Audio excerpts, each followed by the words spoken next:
Hi, and welcome to juliedcole.com. I'm Julie. And today I'm going to give you a walkthrough on my bullet journal.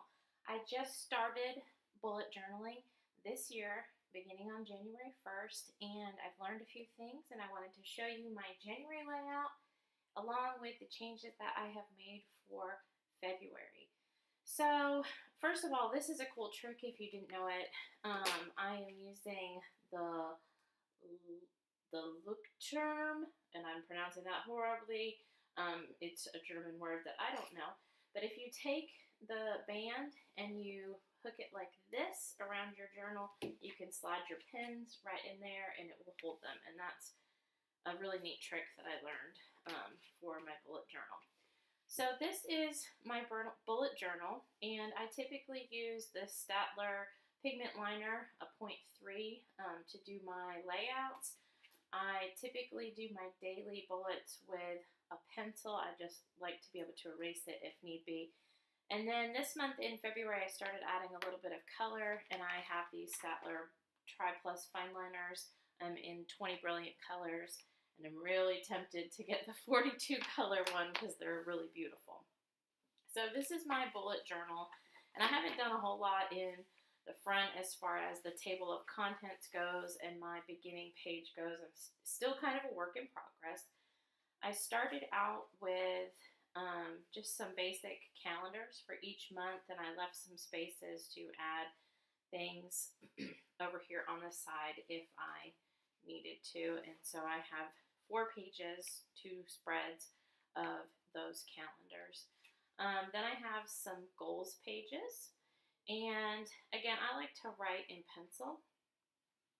I like to be able to erase if I want to. So I have some personal goals and some professional goals here as well. So I want to start really best by showing you my January layout. So this is my January layout, and I have a section for meals, and I write down each night what we ate that night. I do meal planning separately outside of this bullet journal, and it changes often. So I have this is an actual recording of what we ate, not what we plan to eat. And then I've got my tracker where I'm tracking a few different things, a little inspire section where I can write just a quote or something that kind of inspires me that week. And then I have my daily logs where I can put bulleted items, things that I need to do. And I'm also tracking my water intake, and I've been trying to increase that. So you can see this second week I didn't do so good with that week. It was kind of a busy and crazy week, and so I didn't do a whole lot. So I finally kind of started doing some more stuff here, kind of caught back up. Last week was really good, and so far this week I've done really well keeping up with everything. I have also in here pages where I can do sermon notes at church and keep up with that. And so I have a place to put the title of the sermon, the date, who the speaker was, and then basically keep notes. These were some pages I had added to plan blog posts, and I'm just not using them, so I have already taken those out for the month of February. So that's pretty much just a quick walkthrough of January. And I've added a few things for the month of February that I'm kind of excited about. So the first thing that I have added is this What's for Dinner Meals We Love section. And I have 2 spreads for this. And I have a lot of different headings: breakfast, beef, snacks, poultry, pork, vegetarian, Mexican, sides, Asian, Italian, seafood, finger foods, soups, and then salads, sandwiches, and others. And basically what I have done in each of these sections is I have gone in pencil again and listed some of our favorite meals that fall into each of these sections, so that when I do my meal planning each week, I've got a list of things that we can pick from. And so I'll just show this to my husband, and we'll go through it and look for menu items that look really good to us. And so that's been really helpful too. So now I'm really excited to get to show you my February layout. So I started off this month with a monthly calendar.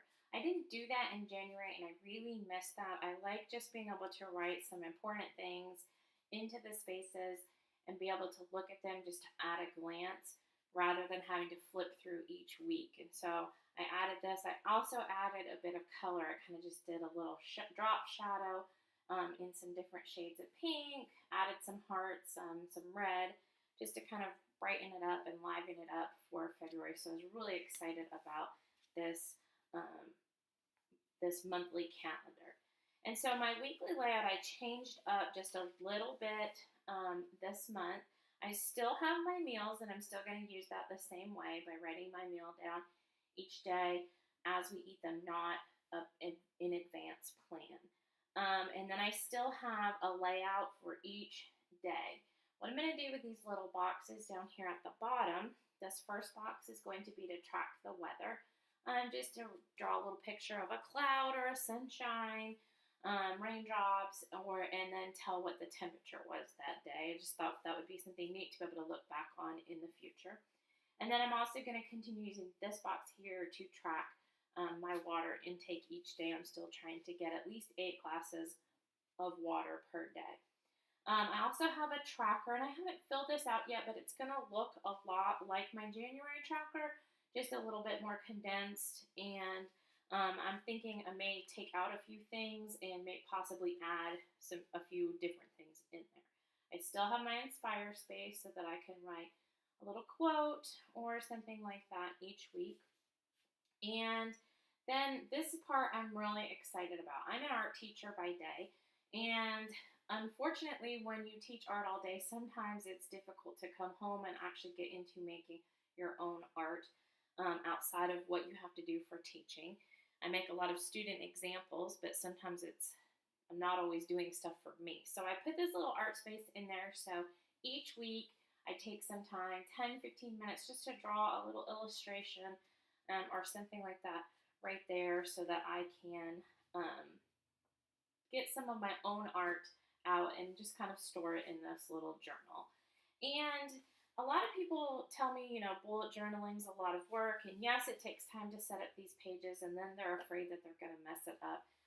Mistakes are okay. I accidentally wrote week 5, the 31st through the 4th. I don't know why I did that, because this week begins on the 29th, and I just crossed over it and did it again. So it's quite all right if you make mistakes. And also notice my weeks, I have them go from Sunday to Saturday. A lot of people start their week on Monday and end it on Saturday. But since my calendars always start on Sunday, it didn't make sense to me to pick up here and grab this Sunday.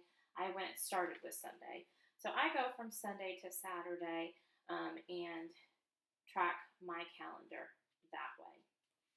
And then I kept my pages for sermon notes and things like that. And I dropped my blog tracker. I decided I could add that at the back if I needed them, or I could add a page in on an as-need basis. I just didn't have that much time to go in and track each blog post and fill that out. It was more work than it was worth. I just prefer to work right in my blog dashboard. So this month I added, and I put daily thoughts, good or bad, get it out. And I left a space here just to do a quick little journal. 1 or 2 sentences, not a whole lot of stuff, just to put down some thoughts about things that happen each day. So I'm kind of excited to get started with that because I get to start, since I started this on the 29th, I get to start that this Sunday. And so I went ahead and planned out each week for the month of February, put a big heart on Valentine's Day, and just kind of planned out, have this ready so that as things come up and appointments come up, I can go ahead and drop them in. I will probably in the next few days start adding in my March info, which I have not done yet, but I'll probably start thinking about that, at least putting in my monthly calendar. I probably won't add my weekly layout till I kind of see how I like this one. Just because it is slightly different from my January layout, which I had the boxes kind of set up a little bit differently. So we'll see how this one works for me. And I'm excited to be offering on my blog, juliedcole.com. If you look on the post that will be in the links below, you will find a printable template that will allow you to put this into your bullet journal, this February layout. And you can do it one of two ways. You can print it out on cardstock, cut out the boxes, and then just lay your template over and trace, or you can print it out and lay it underneath the page and then trace it as you'd like. And it's just going to be the basic outline of the boxes, and you can fill in the boxes as you please. So I'll have that for you. Again, click on the link below to find that printable, and please check out juliedcole.com for more videos on bullet journaling, recipes, travel videos, and paddleboarding videos. Don't forget to like our channel and subscribe so you can get all of my updates. Happy journaling!